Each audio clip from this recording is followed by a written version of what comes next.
दोस्तों, क्या हो जब आप इस दुनिया में आखिरी पुरुष हो और आपने जिस महिला के साथ शादी किया है उसके अलावा एक और महिला हो जिससे आप प्यार करते हो।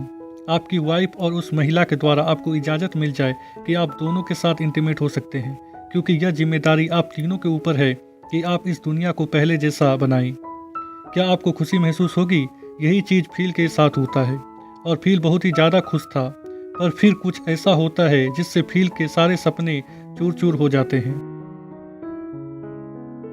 जब फील देखता है कि कैरोल ने उसके और अपने नाम का एक मैरिज बोर्ड बनाया है तो वह उसे कुछ कह नहीं पाता और वापस लौट जाता है।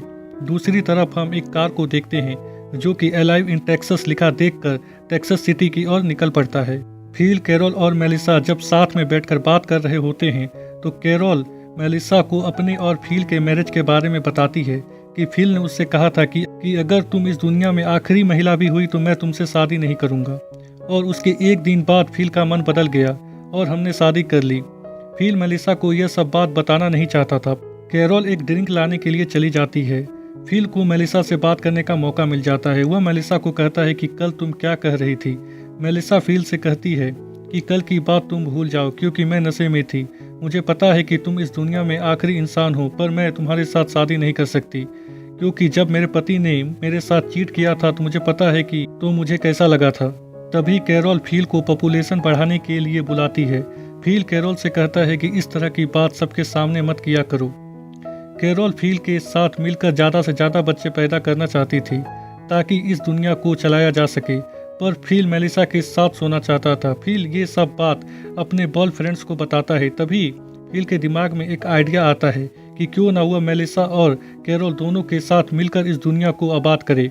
और वह सीधा मेलिसा के पास जाता है और पॉपुलेशन बढ़ाने के बारे में उसकी राय पूछता है।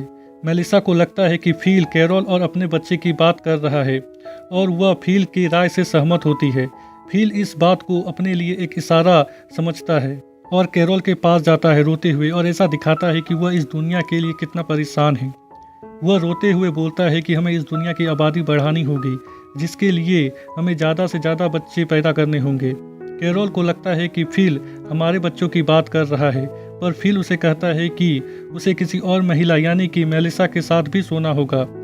पर वह ऐसा दिखाता है कि वह ऐसा करना नहीं चाहता है, क्योंकि वह कैरोल से बहुत ही ज़्यादा प्यार करता है, पर वह इस दुनिया को आबाद करने के लिए यह कुर्बानी दे देगा।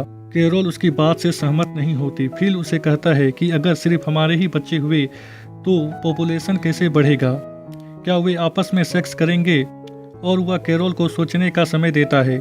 जब कैरोल को पता चलता है कि फील ने मेलिसा से इस बारे में पहले ही बात कर ली है तो वह फील को गुस्से से घर से बाहर निकाल देती है।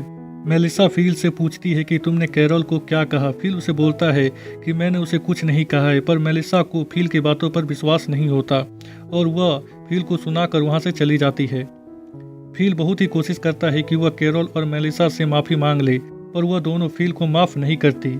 4-5 घंटे बाद दोनों फील को घर के अंदर आने देती है। फील सोचता है कि वह तुरंत मेलिसा और कैरोल से माफ़ी मांग ले, पर कैरोल फील को मेलिसा के साथ सेक्स करने की इजाज़त दे देती है और मेलिसा भी तैयार थी।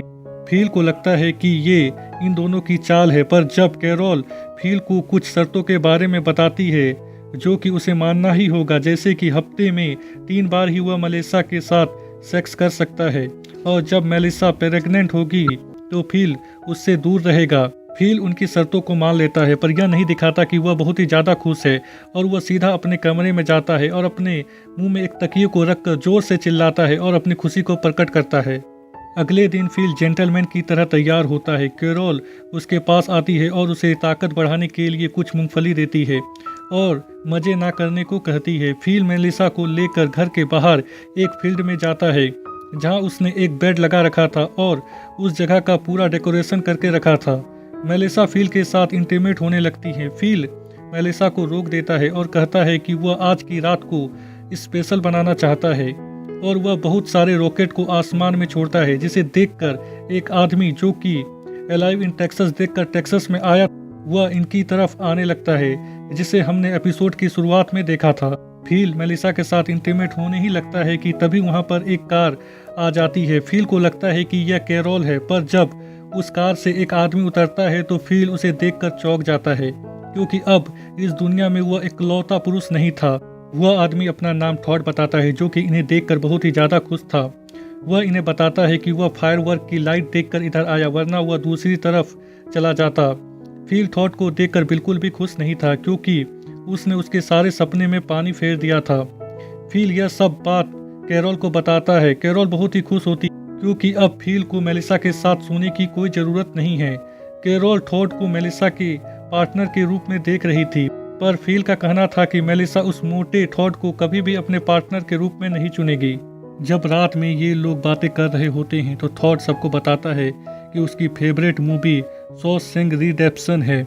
मेलिसा की भी यह मूवी फेवरेट होती है। फील यह देखकर मेलिसा को बोलता है कि यह मूवी उसकी भी फेवरेट है और टॉम हैक्सन ने क्या रोल किया है इस पर इस मूवी में टॉम हैक्सन ने काम ही नहीं किया होता और फील अपना ही मजाक बना लेता है। थॉड को ज़्यादा इम्पोर्टेंस पाता देख फील उसके मोटापे को लेकर मजाक बनाता है और बोलता है कि क्या तुम उसके जैसे फिट हो। थॉड उन्हें बताता है कि उसके माता पिता के मरने के बाद वह अकेला हो गया था, इसी चक्कर में वह ज़्यादा खाना खाने लगा। मोटापे को लेकर हमेशा उसका मजाक बनता है। स्कूल में भी उसके दोस्त उसका मजाक उड़ाते थे और आज भी लोग उसके मोटापे को लेकर उसका मजाक उड़ाते हैं, पर उसे इस बात से कोई फर्क नहीं पड़ता और वह फील को अपना वेट भी बताता है। मेलिसा थॉड से पूरी तरह से इम्प्रेस हो जाती है। थॉड गुड नाइट बोलकर वहां से चला जाता है। फील यह देखकर कि मेलिसा उससे इम्प्रेस हो गई है, फील भी अपने कॉलेज की मोटापे की कहानी मेलिसा को सुनाना चाहता था, पर मेलिसा नहीं सुनती और वहां से चली जाती है। अगले सीन में यह चारों एक साथ डेट में जाने वाले होते हैं, पर कैरोल आखिरी सेकंड में पीछे हट जाती है उल्टी का बहाना करके और फील को भी रोक लेती है उसकी देखभाल करने के लिए। मेलिसा और थॉड एक साथ डेट में जाते हैं, जहां यह लोग बहुत ही मजे करते हैं और हम फील को देखते हैं जो कि छुप छुप कर इन्हें देख रहा था। और जब फील को पता चलता है कि कैरोल मेलिसा और थॉड को दोबारा डेट में भेजने वाली है, तो वह ऐसा होने नहीं देता। यह चारों एक साथ डेट में जाते हैं जहां ये लोग बैडमिंटन खेलने वाले थे। फील अपनी टी शर्ट को उतार देता है और थॉड को भी ऐसा ही करने को कहता है। फील को लग रहा था कि थॉड अपनी टी शर्ट नहीं उतारेगा और वह उसका मजाक उड़ाएगा, पर थॉड भी अपने टी शर्ट को उतार देता है। थॉड के शरीर में एक कट का निशान होता है। मेलिसा उस कट को देख लेती है और थॉड से उस कट के निशान के बारे में पूछती है। थॉड उसे बताता है कि बचपन में उसके भाई का किडनी खराब हो गया था और उसने अपनी किडनी दी थी, उसके बावजूद उसका भाई नहीं बचा। और यह बोलते हुए थॉड इमोशनल हो जाता है और वहां से चला जाता है। मेलिसा भी उसके पीछे जाती है। फील उन दोनों को जाते हुए देखता है और वह भी उसके पीछे जाता है, तो वह देखता है कि मेलिसा थॉड को किस कर रही है। यह देखकर फील को बिल्कुल भी अच्छा नहीं लगता। कैरोल सोच रही थी कि फील ने यह सब जानबूझकर किया ताकि मेलिसा और थॉड एक दूसरे के नज़दीक आ सके।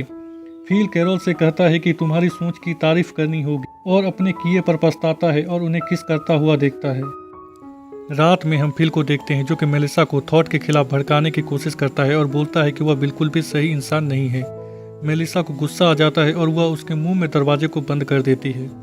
फील उससे माफ़ी मांगता है, जिसके बाद ये लोग साथ में बैठकर बियर पीते हैं, जहाँ फील मेलिसा को प्रपोज करता है और कहता है कि क्या मुझे एक चांस मिल सकता है। मेलिसा साफ साफ मना कर देती है, जिसके बाद फील पलट जाता है और कहता है कि ये सब बात मैं कैरोल को कहने वाला था, तुम्हें क्या लगा कि मैं तुम्हें कह रहा हूँ। मेलिसा कहती है कि नहीं, मैं जानती हूँ कि तुम ये सब बात कैरोल को कहोगे, कैरोल को यह सब बात पसंद आएगी। जिसके बाद फील वहाँ से उठकर जाने लगता है और यह एपिसोड यहीं पर ख़त्म हो जाती है।